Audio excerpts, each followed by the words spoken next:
labarin tashin kiyama ya zo maka wadda take rufe mutane a wannan ranar da tsoro, kowa dai shiga tsoro, kowa saboda ababen tsoro.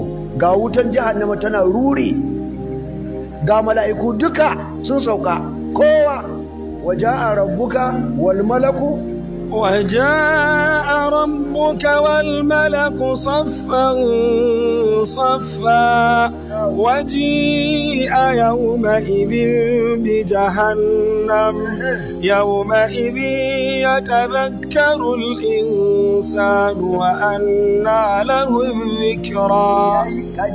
Allah ya ce waja'a rabbuka wal malaku saffan saffan. Ranar tashin kiyama Allah dai sauko ƙasa.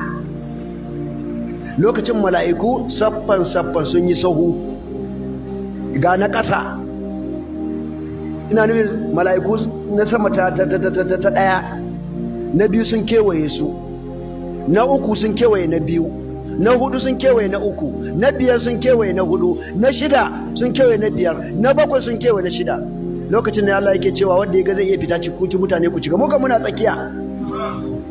Wanda zai iya fita Allah ce fita ya gudu. Katina aya din يا معشر الجن والإنس إن استطعتم أن تنفذوا من أقطار السماوات والأرض فانفذوا لا تنفذون إلا بسلطان. ranan muna tsakiya ga aljanu a bayanmu, ga mala'iku na duk kowa ya sauka. Shine Allah dai yi kuwa ya ce ya ma'asharal jinni wal insi, ya ku taron mutane da aljanu, in istata'tum, idan za ku iya, an tanfuzu min aqtaris samawati wal ardi fanfuzu.